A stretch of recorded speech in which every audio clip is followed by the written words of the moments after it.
the announcements that you had, and then Mm-hmm. I'll say things. Just a couple quick things. I don't think Rob, Jean, or Mike Arduzer are on, but if they are, they can take over.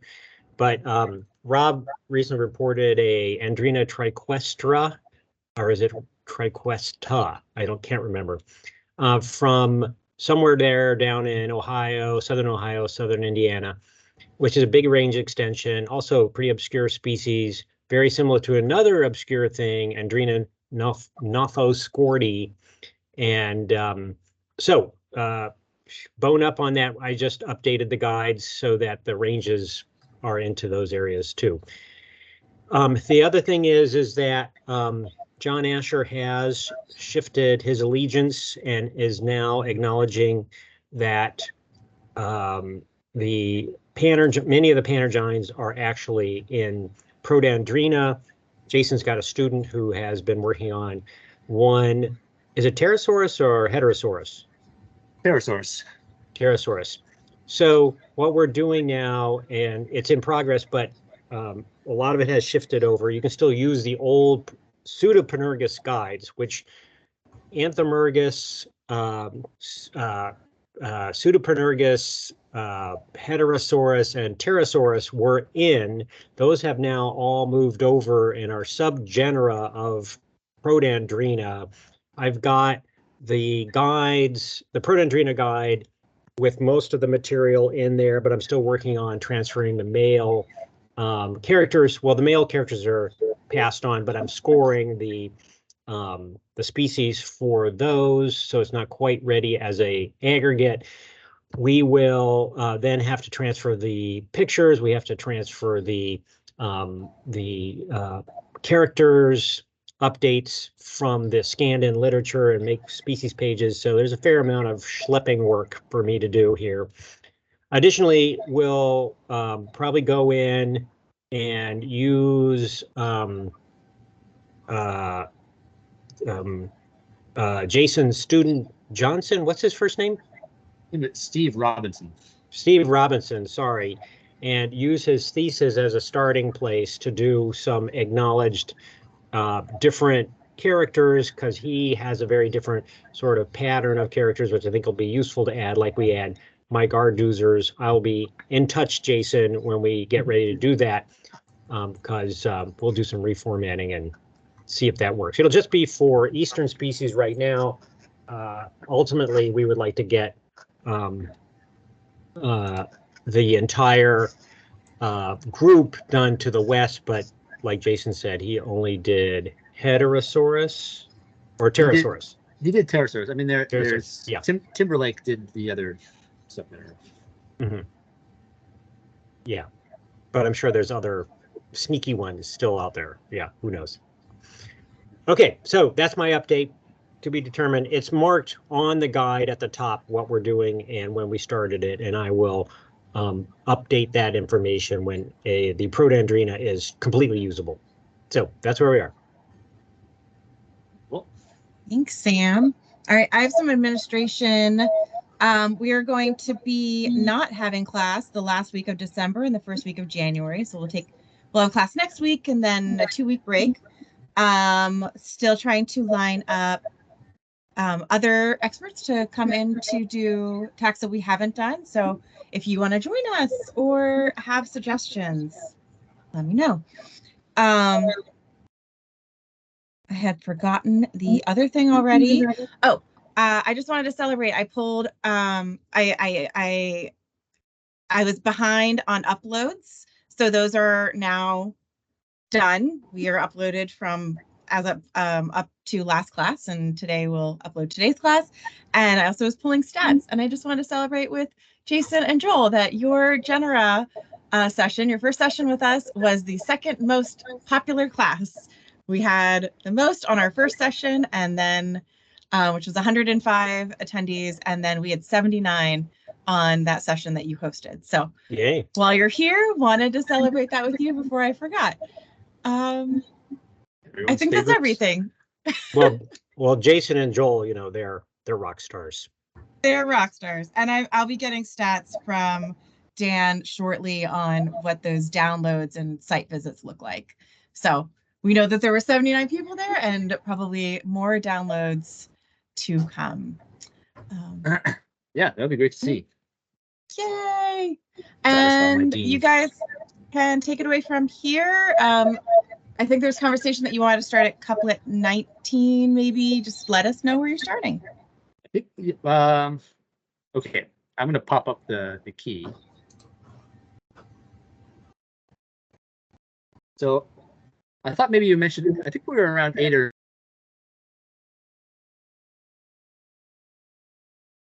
Wenkai and some of these species with the strong pronotal carina.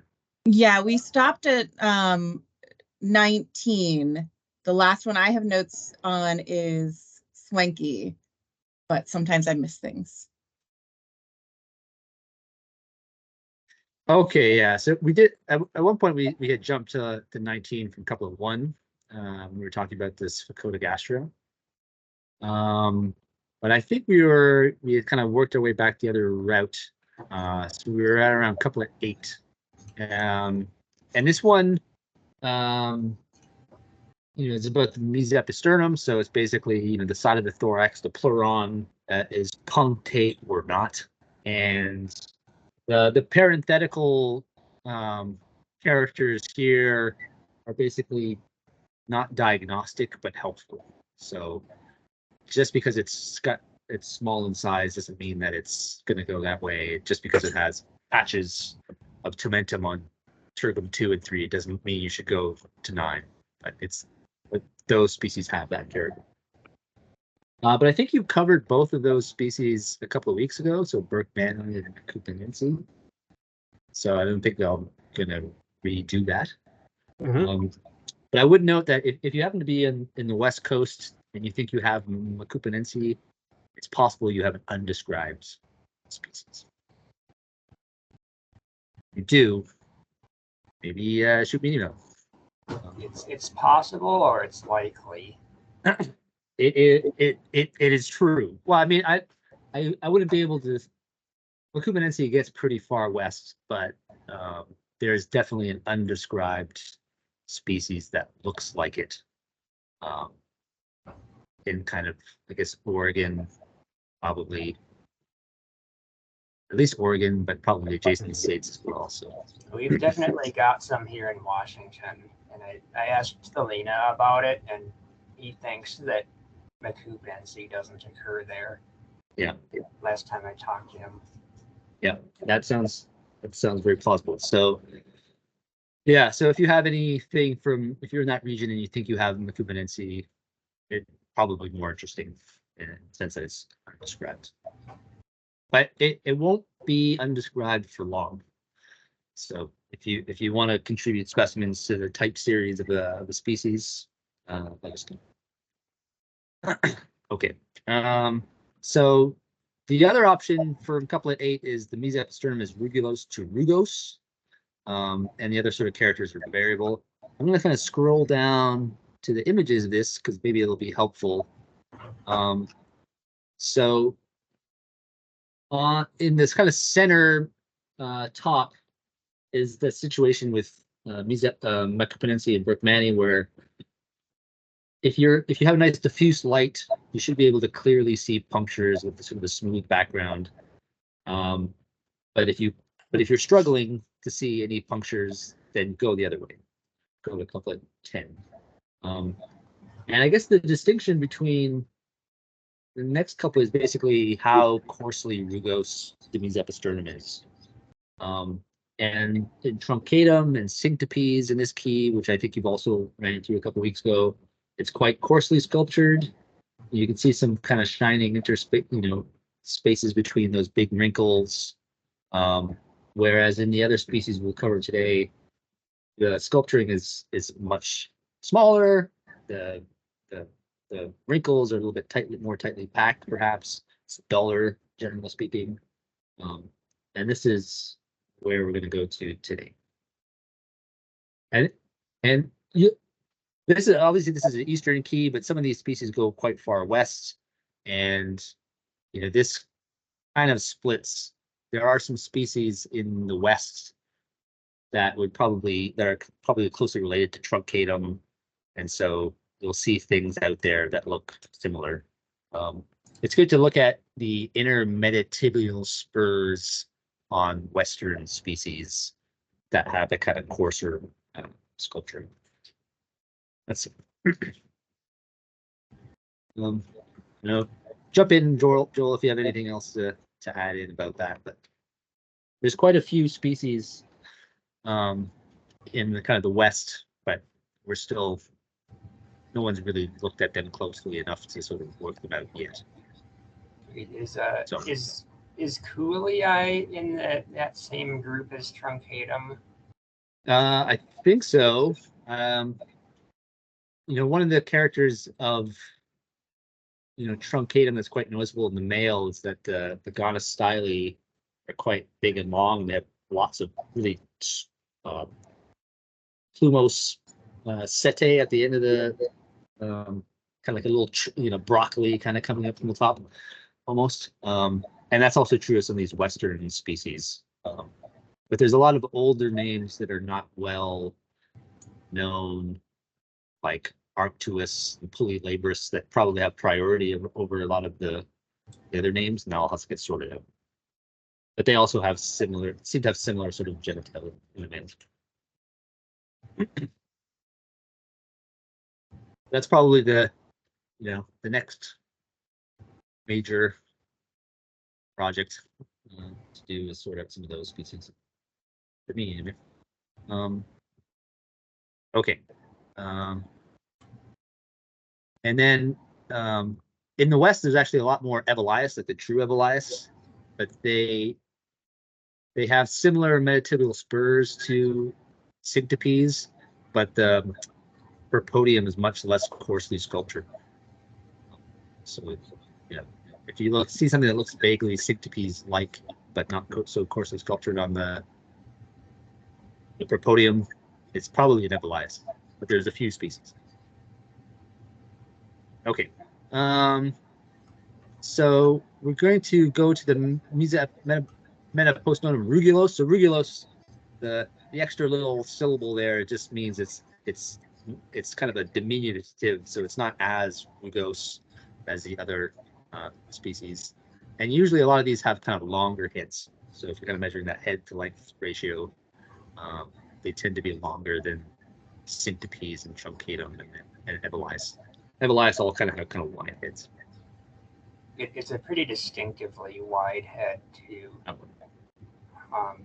was looking at where the key goes, and is Lustrans the only one that doesn't have a longer head? Let's see. I mean, Comaginense is probably the other one that's kind of a little bit less. One of its characters is less wide than some of the others, but it's. Okay. Yeah. That would be the only other one that maybe would go that way. I can't say I've seen many of those. Well, I have one here, so maybe we'll see one today. Okay, so if we go to the rugulos character with the head usually longer, we'll come to couplet 12, and then we get into this carinate versus acarinate or a carinoless Perpodium.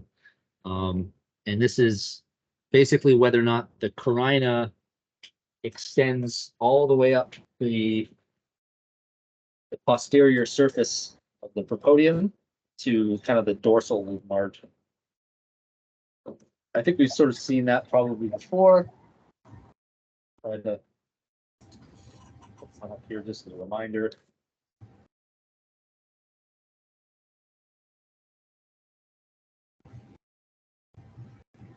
Here, this other screen. What's that?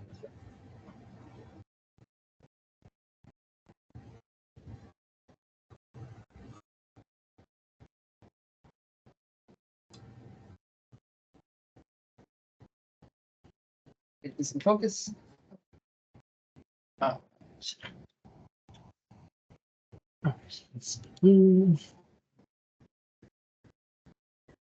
So, this is the posterior surface of the Perpodium, and you're looking for a carina that runs up the side and usually meets this kind of oblique carina that comes up here.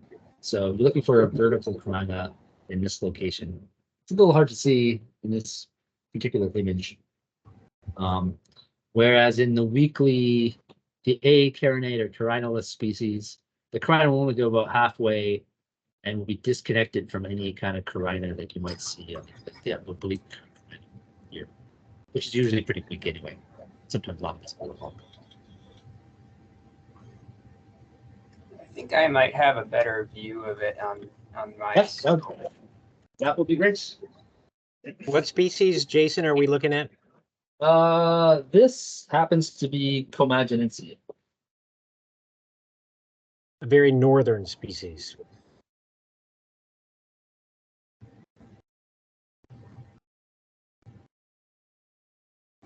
Yeah, unshare. So Joel share his views.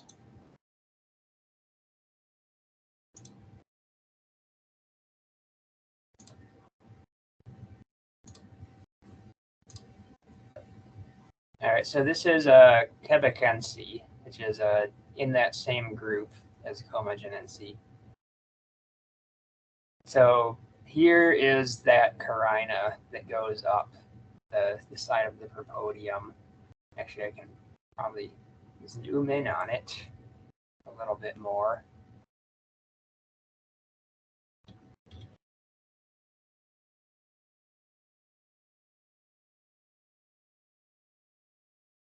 This is a pretty nice specimen. All the setae are sticking straight up, so they're not obscuring this carina at all. See, yeah, here and then here. That's where it is, and it's getting up to the top basically.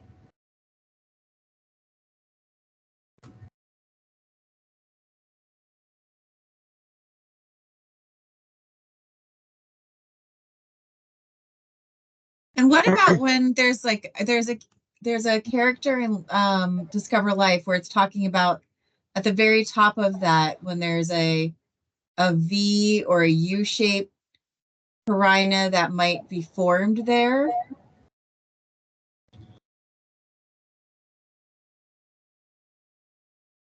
That is the V-shaped or U-shaped carina is this second carina this is the lateral carina, and that goes up to the dorsal surface. And then there's this second one that's called the oblique carina that kind of sits on the border between the propodial triangle and then this rear surface.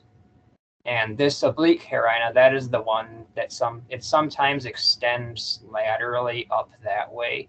So it separates the propodial triangle from the lateral surface too. And that makes it sort of in a V or U shape when it does that. So in these Sphecodogastra, the two carinae sort of meet. So it's almost like the condition that in Agapostemon, where they have that complete circular carina around the propodium. Although it's not quite as strong in these bees.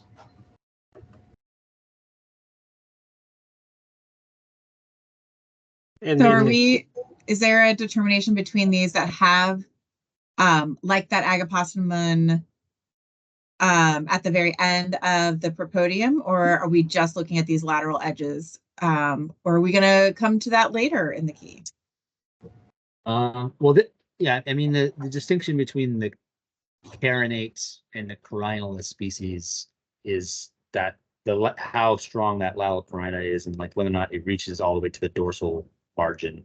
It meets that kind of oblique carina. So in some of the older literature, you will see people talk about carinate ebulias and acarinate ebulias. And in sort of the Michener classification, like in Bees of the World, all of the carinaless species, with the short carina, he would have included within Dialectus. So he would call those like the black Dialectus. And now we sort of recognize that those ones with this short carina are more closely related to Hemihelictus. Michener knew that too, but he just wasn't prepared to do it with other phylogeny. So maybe I have one that's got weaker carina, which hopefully is visible enough. So maybe I'll try to share that.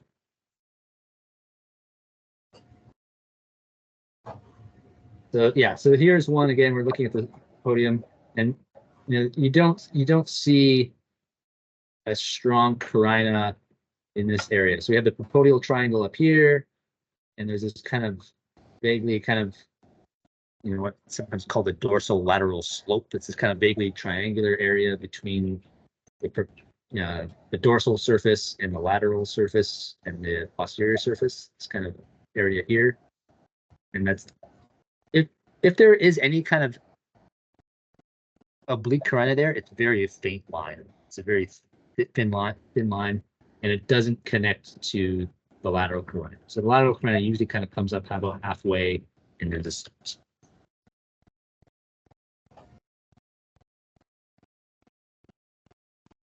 Basically, that's it.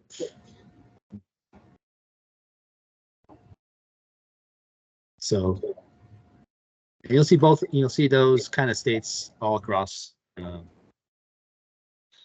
United States, Canada. Okay. So that brings us to couplet 13. So these are the carinate species, and this is where we have this sort of relative length of the head. Although there's a lot of they kind of overlap. So if you look at those ratios, they kind of bump up against one another. And this whole group is very challenging to identify. This is sometimes referred to as, if you're thinking about globally, it's the Fulvicorni fritellum group, but those are Western, European Palearctic species. So we might call this the quebecense kind of group around here. In the females, it's really, really subtle. If you ever think you're catching any of these and you find a male, 100% pull the genitalia with the male, because the males are completely diagnosable by the male genitalia, by the shape of the retrorse lobe. But the females are really, really subtle. And I would struggle to identify these just from females, especially in areas where they overlap. So just a little background. So quebecense is kind of a species that you sort of expect to find. It's widespread, but you sort of expect to see it in the Northeast, along the Appalachians, and then the other three tend to be a bit more northern in distribution. Do any of those, Jason, do any of those cross over into Northern Europe since they're so far north? Sometimes you get that, or are they strictly North American? So it gets kind of complicated. So Lasioglossum boreali, which kind of comes out in a couple of 15, was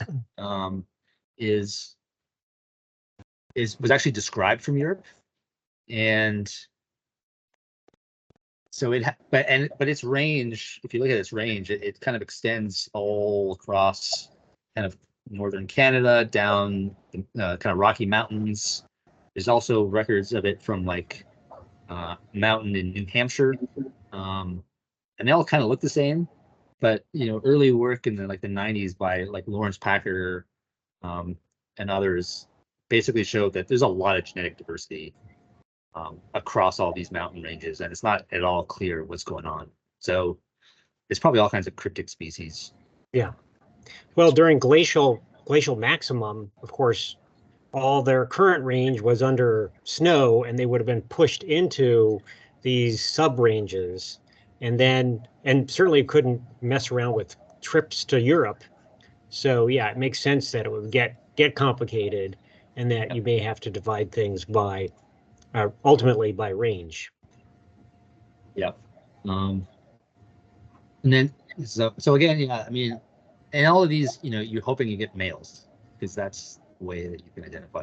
But in where I am in Manitoba, we get all four of them in theory. But we tend not to see them where I am in Winnipeg. But it's so kind of when you get up into the boreal forest, they start popping up. Some of these, you'll commonly see in like blueberry, collections. They kind of have slightly longer faces. They like those sorts of plants. Right. I'm going to jump back to my screen. Jump away. So in addition to the head length, there's sort of two other characters that I sort of talk about, which is, the inner metatibial spurs, how like long the branches are. Again, that's subtle. And probably the other sort of good character is if you look at the surface of T1, that sort of anterior kind of dorsal slopey kind of surface, whether or not you see those sort of fingerprint type microsculpture, or if it's just completely smooth and shiny. So quebecense is the one, and this other species, Shalon. If anyone here speaks Gaelic, you can pronounce it better than I can. It's a Gaelic word. Those two go to the sort of dull kind of T1 and slightly longer heads and longer teeth. And then the other two go the other way, Borealis and Comaginense. Hey, we have a question in the chat if you're able to demonstrate length width measurements. I think we did talk about it before, but since we're talking about it directly here with an obscure group, it would probably be helpful. Measurements of heads? I think that's what they're talking about. Yeah. How do you define your width and how do you define your length? So these would have all been measured in, sorry, I'm gonna stop sharing for a second so you don't have to watch me scroll, but these were measured in the way that I used to always do them, which is kind of from the top of the vertex to the end of the clypeus for the head length, and then across, the maximum width of the eyes for the head width. But this is different from some of the stuff that Joel did, where he used the face length up to the median ocellus, because that's a little bit easier to measure consistently. The front of the ocellus or the rear of the ocellus? The front of the ocellus. The front, like the lower part. Mm-hmm. But for this key, you want to measure from the top of the vertex. Yeah, that's what all those. I am just struggling slightly to find. And of course, you need to have a measuring reticule or your SOL. Yep, it's possible to eyeball to some extent, but it definitely does help. Although I suppose if you were doing it on a screen, in other words, not you had as more and more microscopes are, you could simply measure off the screen. So this is from the key. This is all the head shapes of the Ebulias and Sphecodogastra kind of side by side. So upper left is Syntopes. That's the kind of wide head. And then, I don't know if you can see my mouse. I think it's in the mouse. Then this would be the one kind of beside it. If I can lost my mouse here.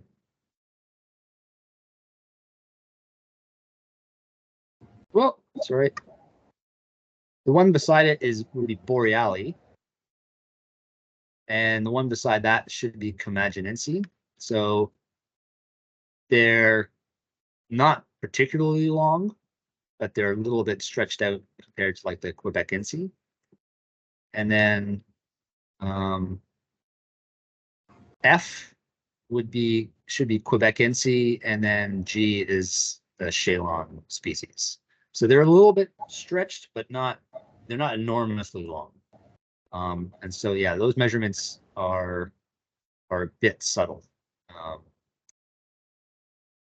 And it would be a real struggle to identify these, without males. Yeah. So how useful is it to just look at, again, many people don't have these measuring devices. So if we look at A, you can see that the clypeus does not extend that far below the imaginary line across the bottoms. Mm-hmm. But how usable do you find that people is that usable for people? And do you include that in any of your, I know you do it in descriptions sometimes. Yeah, I mean, I think, yeah, this falls into the, for, if I was, usually I'm eyeballing these when I'm identifying. I'm not usually measuring them. I'm just doing routine identification. So for things like the true Elias, Syncope, and its relatives, yeah, you can just eyeball that shape. And the way the Clypeus doesn't protrude that much is a good part of that. E, which should be Enothere, kind of maybe approaches that, but you can recognize that based on all the, the unique kind of scopa and things like that. So yeah, so I mean, I guess the takeaway, I mean, you're good if you have females of this group, this quebecense et al. Group, you're gonna really struggle, unless you happen to be in an area where, if you're collecting the Appalachians, probably it's quebecense. There is some. I'm gonna try to find the key again, but usually, especially in the east, quebecense usually has fairly distinct, like, kind of almost banding on the apical margins of the turgets. Excuse me. Whereas the other species tend not to have that. It's not like a thick, strong band like a halictus, but it's, what I call these sort of apicolateral fimbriae. They're just kind of these short hairs on the apex. Yeah. We get tons of quebecense and we get almost none of the others. Rarely do we even get syncopes. And so my vibe, but I don't know if this would be useful for the northern ones, is that the scutum is incredibly dull, right? No reflections, uniform, patterning, neither, but you can't see pits really offhand. This is just, from mile high almost. And that yes, there's this weak striping, weak banding of hairs along the rims of the tergites, and that the back end, those lateral carina, are incredibly straight, and it looks like it's boxed off the end. But I don't know if that helps on those northern ones, but that's sort of I can identify them with a snap when I see them here, but I'm not contrasting them with anything other than syncopes and the odd truncorum, which has other pretty, I mean, you know when you're not looking at a quebecense with those other two. Right. But do the northern ones have issues? Are they, in terms of like what we mentioned there with the dullness and the squareness of the propodium? Are they? They all look very similar morphologically, Okay. and they're all closely related. So this is a quebecense here, just kind of showing some of those kind of hairs that you see towards the apex of the tergites. So it's not a strong, thick band, but there's definitely hairs there. Whereas usually the rest of them are fairly kind of bald. You wouldn't remark on the hairs. Right. There's a few ones that do that. And quebecense in our area, and I will say the Appalachians, are almost entirely restricted to forests and almost entirely, oddly, for Lasioglossum, restricted to the spring. Syncopes, fields, under power lines, all kinds of odds and ends places. We see them so infrequently, I don't even know if they occur ever in the woodlands. Yeah, I probably the most abundant ones I see is, in collections is when people are working blueberries, which kind of matches what you said. People doing low bush blueberry research or something like that will sometimes catch series of these. When I was doing my master's, I was collecting bees in Itasca State Park, which is pretty much all forest, and there was like a couple days where there was a sumac in bloom, and it was chock full of hundreds and thousands of syncopes. It was like the most I've seen ever in one place. So they can be locally abundant and they can occur in forested areas.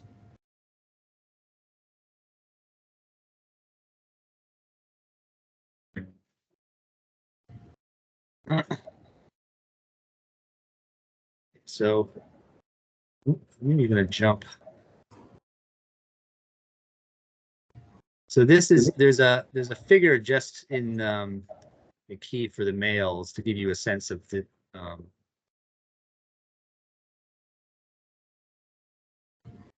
so this is kind of looking at the lateral view of the male genitalia, and these black arrows are kind of pointing to the retrorse lobe. So that's this kind of membranous lobe that kind of projects back towards the bee from the base of the gonostylus.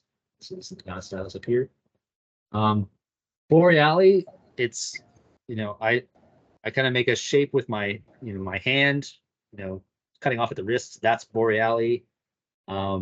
Comaginense is like kind of your whole forearm with your hand kind of curved back. That's Comaginense. And then quebecense is kind of like most of your forearm with your kind of fingers together. And then Chalon, if you see it, it's kind of like more quebecense comes to a very fine point, whereas Chalon's kind of comes to kind of a rounded edge. So that's kind of, so if you find the males and you pull the genitalia, it's relatively straightforward to identify all these. You should make a, I have to interject and say, you should make a TikTok video of your genitalia hand puppets. I did use it in a talk once. It's the first ever shadow puppet key for bees, but yeah, I'm not on TikTok, so someone else can do that. But when you get further west, there's some complicating things. So there's a species in the west called Lasioglossum nigrum, and it has very much a Comaginense type retrorse lobe. So it's kind of like this. So you have to be cautious where you're looking. And that's the species that kind of is a Rocky Mountain kind of distribution. And there's a few other old names that exist in this group as well. I think some people might appreciate a quick video at some point of being brave enough to pull such tiny butts out. I know that sometimes it's really hesitant to do them with even larger bees. Super delicate there. For me, I do it when I'm pinning. So like I usually pin my bees under a microscope. And so as I'm I put the pin in the bee, that helps me put the pin where I want it to be. And I pin the bee. And at the same time, I can quickly look at it and say, oh, that's a Calides male. I definitely want to look at, the hidden sternites of that.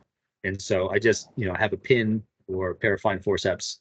And when they're fresh and soft, you just kind of hold them so that the abdomen is kind of not, mobile. You kind of keep it tight, and you just go in there and yank it out. It's, the way I cut the thing I always kind of remark is that, as you sort of pull, you're sort of tugging them out, you'll feel a point where the tissue breaks. There's kind of like a ripping sensation. And when you do that, then they won't retract back into the body. If you pull them too far, they'll detach completely, and then you have to do something. But what's your process with dried specimens in terms of pulling genitalia? How do you soften them? I use a relaxing chamber. When I was doing all this work out of my apartment, it was before I got hired here and I had my own lab. I just had like a big Tupperware container with a nice sealing lid, and I just put like some foam in the bottom and a little bit of tissue paper to absorb, or like a paper towel to absorb excess moisture, and just water, and just let them sit. Hot water, cold water? Hot water makes it go faster. And I think, we have these sort of, I don't know, I always forget what you call them, but they're these like glass containers with like a really tightly sealed kind of glass lid. That's what we use here. And I think we usually have some kind of what's the term, like essential oil in there, just to kind of minimize and Like clove oil. Yeah, clove. Yeah, exactly. Just to kind of minimize fungal. And you leave them in there for 24 hours. If they're like 75 years old, it's harder. But if you collected them in the last couple of years, but really important, always hold your genitals of your bees. I usually need to put them in longer than 24 hours. Maybe mine isn't humid enough. Yeah, I'd say if the water's hotter, sometimes it works faster. But yeah, I just kind of I test them, and like if you kind of poke it at the end of the abdomen, or if you like if you're kind of picking it and trying to test whether or not you want to hold the bee, like if the legs feel crispy, just put back in. But if the legs are kind of mobile, then you're probably good to go. Okay. This is a bit of a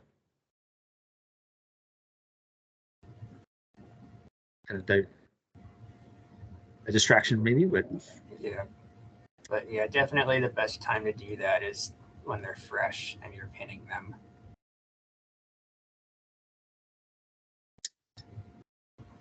Yeah, other than that, there's not much. I don't have much else to say about this group other than doing your best.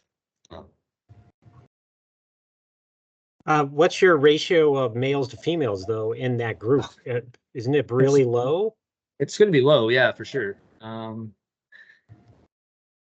So I don't know what to say other than if you're doing a survey of bees and you're really interested in getting these species and you've collected lots of females, maybe go back a little bit later and see whether you can find some males. You should be, if you have a long series, you then have comparative material, and you should be able to morphosort and then determine the groups should be more using your keys. You have a greater chance. Yeah, it depends on where you are. So if you're in if you're in anywhere from kind of upstate New York, Appalachians, kind of, I mean, I assume it's probably Quebec. Quebecense is maybe an option, but if you're on whatever the name of that mountain is, Mount Graham or something in Hampshire, might have boreali up there. Right, the White Mountains. Yeah. Okay. So I guess Mount Washington is the one where it was found on. Oh, there you go. I don't know where Mount Graham is. Oh, maybe that's in Arizona. Yeah. Okay. So if we jump to, we're going to jump to couplet 16 for the carinoless ones. Unless anyone has any question. Just some appreciation for this very useful discussion. Oh, okay. You're welcome. So this is one of my, I don't know, I like this bee. This is Lasioglossum mollustrans. It's actually usually pretty easy to identify because it's got 2 submarginal cells. Share the key again for a sec.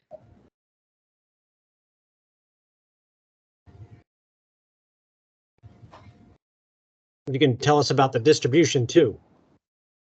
Yeah. So this is a species that is kind of mostly in the United States. I mean, there's like one specimen that gets into southern Ontario, kind of eastern, gets up into the Midwest, Michigan, kind of Wisconsin type of distribution. And it seems to be a specialist through most of its range on this plant called Pyropappus, which is this little yellow kind of it's like a dandelion, like chicory tribe. But when you get further north, that plant doesn't exist anymore, and so it switches over to related genera like Kriegia. But it's not pretty. It's also isn't it also a sand specialist? I mean, that's where we find it down here. Yeah, no, I suppose. I mean, I've seen it. I've seen it in kind of on the edges of blueberry fields, but those were relatively sandy, I guess. Mm-hmm. You know, it's not a species that occurs in Canada, so I don't really see it. I don't collect it myself very often. I used to see it in Michigan. Let's see if I can actually got it. I'm going to try to share. Usually they have two submarginal cells, although occasionally we have found specimens that have a weak, marginal cell that's present. And I don't know if you can sort of believe me here, but that this inner metatibial spur does not have like the big, long pectinate branches that you see in a lot of other Dialectus and Hemialictus. It's just Can't a see little your- fine. Can't see you. Oh, sorry. I made my usual mistake of getting out of lunch here. You're doing very well today, Jason. Okay. Hopefully you Yeah, can see that. we've all gotten in the flow. Well done.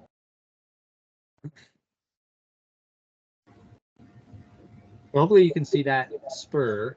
So there's the outer spur, which is on top, and that's the usual, doesn't have any particularly strong branches on it. But then the inner spur, which is kind of this lower one, it's this very short, kind of oblique kind of teeth, but not big branches that stick out. So this is Can we try to characteristic. sharpen that a tad bit? I mean, I can try. Let's see.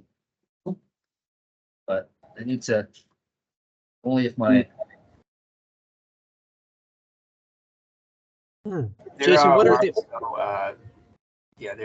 there are excellent illustrations of all of these spurs in the key. Okay, I kind of fantastic. Let's just do that. are these digging tools or grasping tools? What would you say? Spurs. Yeah, I mean, I think it's articulated. So I think they probably use them in. Someone can tell me if I'm crazy, but I think it's manipulation of pollen body. I would agree with that theory. It seems plausible to me, especially because it's only the inner spur. So you can imagine like the bee rubbing its hind legs together, and then the inner spurs kind of scrape the seedy on the inside of the other leg. And usually in the males, you don't see the same branching pattern. Lasioglossum, they're usually simple when you see them in that.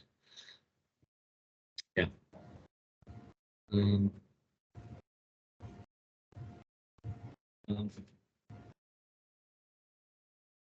Let's see them speed.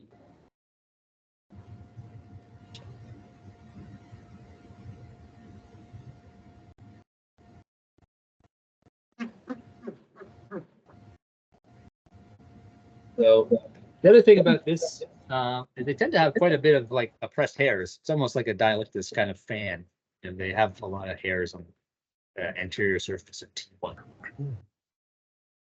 You tend not to see in Sphecodogastra. Sphecodogastra just has kind of vertical hairs, generally speaking, like erect hairs. But this has this kind of broad, kind of oppressed hairs. So that's fairly typical of lustrans. Something that I see as relatively unique, and it's difficult to describe, but the propodial triangle area is pretty broad and is, let's say, crafted in a way that's different from many of the others. A lot of times that catches my eye when this uncommon species shows up. And then I look for the two submarginal cells, but I'll see if I can make that visible without too much.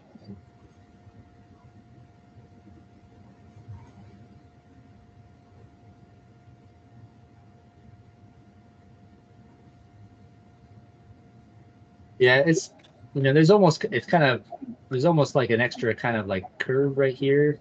It's almost, I don't know what shape that would be, but to me it kind of comes and then kind of angles to like there's kind of a bit of a oblique kind of angle right here where it kind of bends here, and then those fine kind of rugae that kind of splatter out. Yeah, you're right. Only the shape is a bit weird.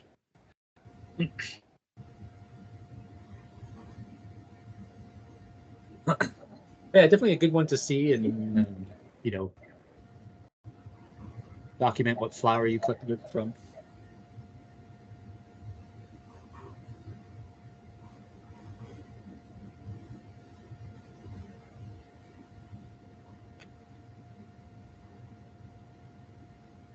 I'm going to jump back to the key.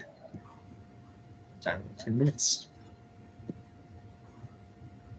Try this again.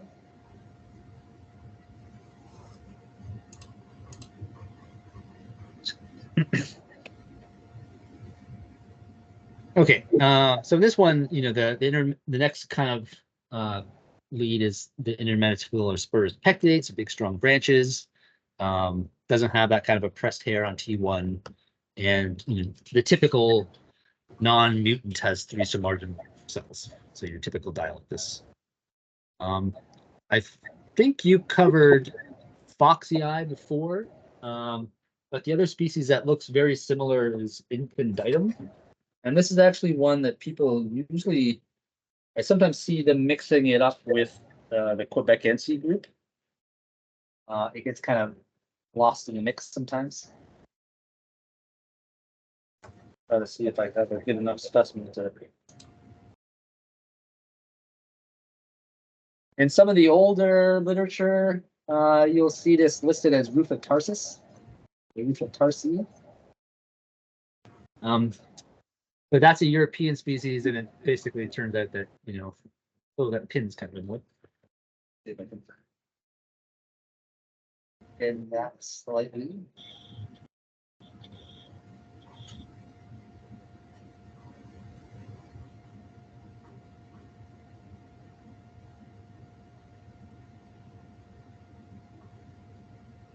Also very northern. Yeah. And what's the habitat? Sorry, go ahead. Oh, habitat? I don't know. To be honest, I didn't think about it too much. So these are.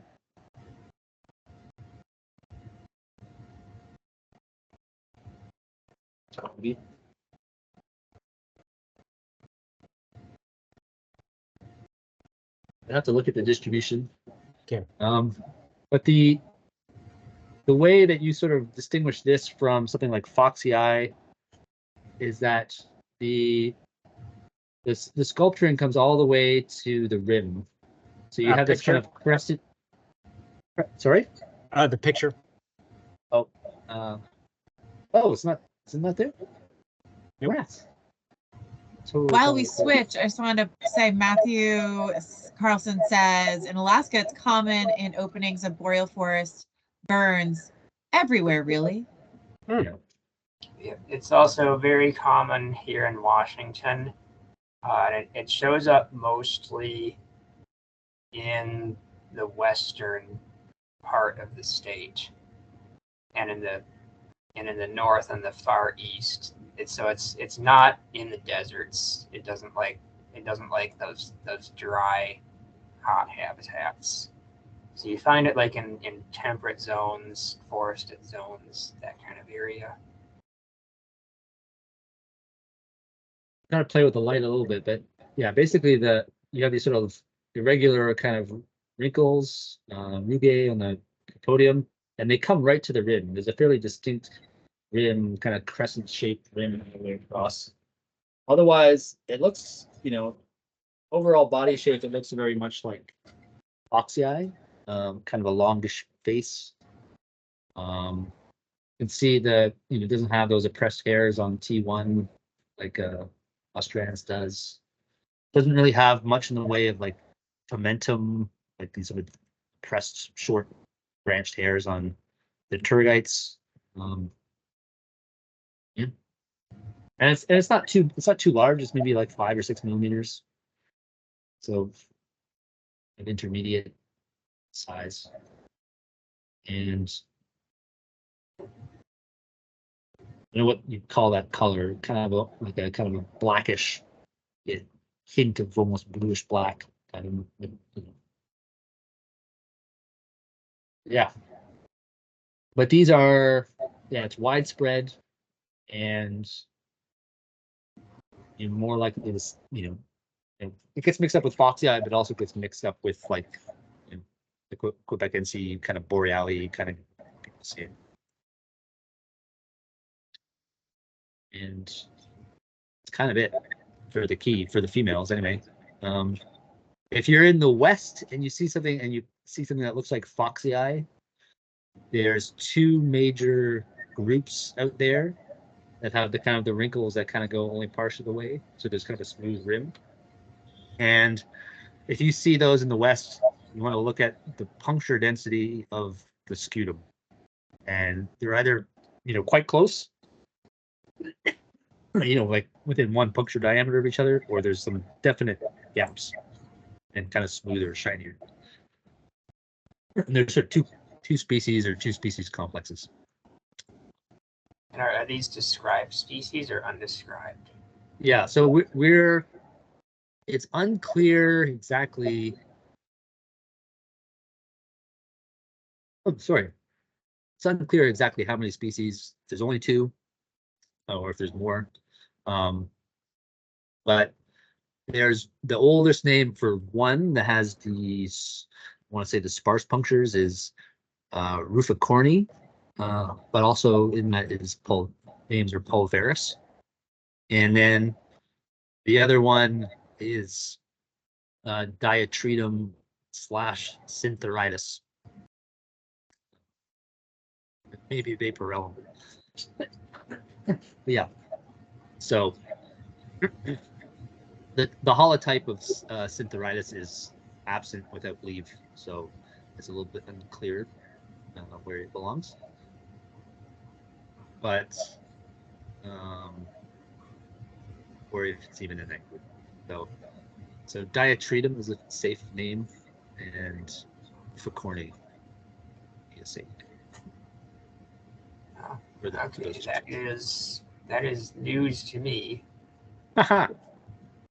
So yeah, I do mention those names in this in the discussion of foxii.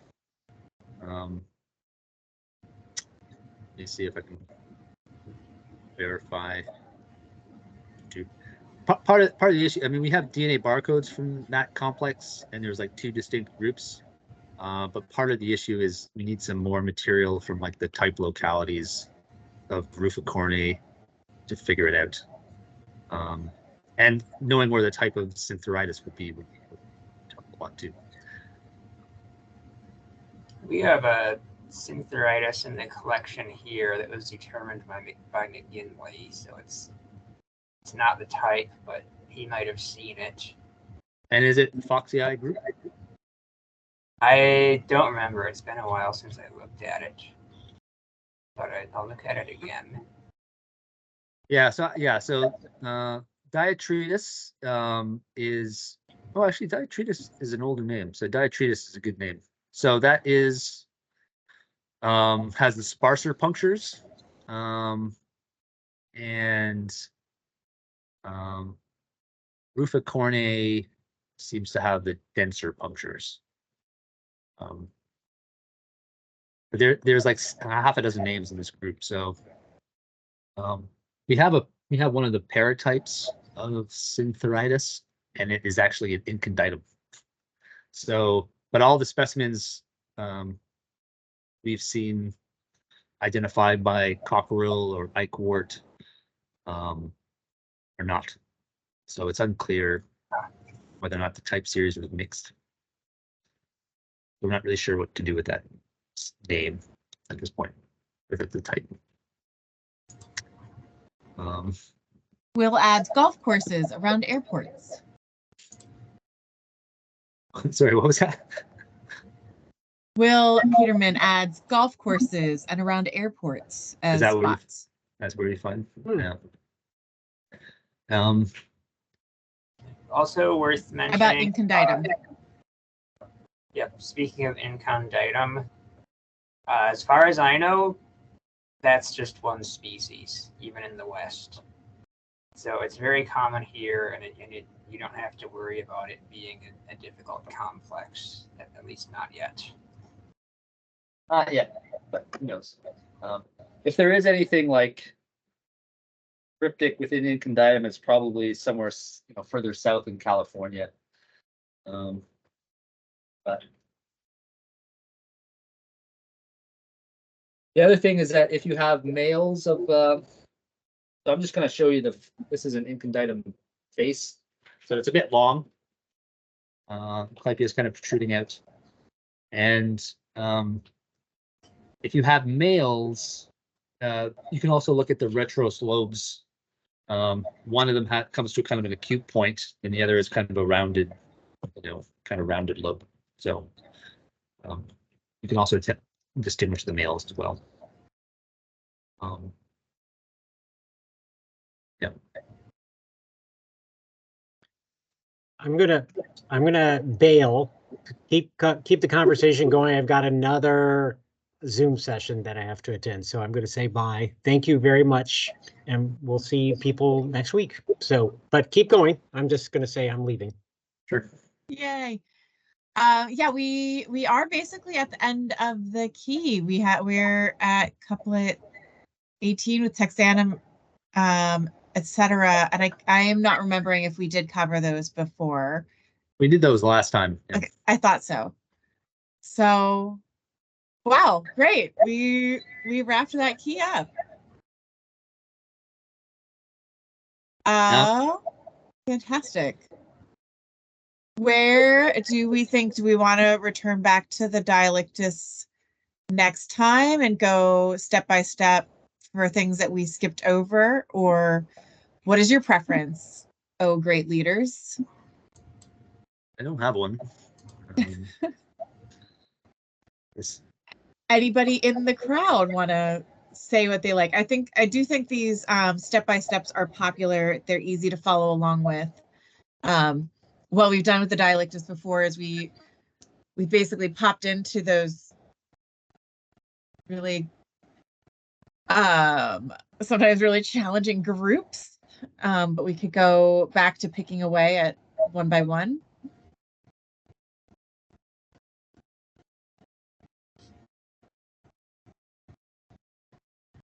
Well, the resounding silence indicates that that's our plan. Okay. Sounds good. Okay. Well, thanks, guys. We'll, I guess, get started with that next week and then return as you're available in January. Sorry, what's our plan? Jump back to the Dialectus key and do like we did here, of like we first started by jumping to some of the big couplets, and then we've done that with the Dialectus, and now we're going to go back and kind of start from the beginning to identify characters that we skipped over. Yep, that sounds good. Fine. Huzzah! All right. Well, I will we'll see you next time. I think someone wants to talk to you, Claire. I see that. I will stop the recording, and yeah, David, I'll stay on. Cool. Bye, everyone. Thanks for your interest. Bye, friends. Goodbye.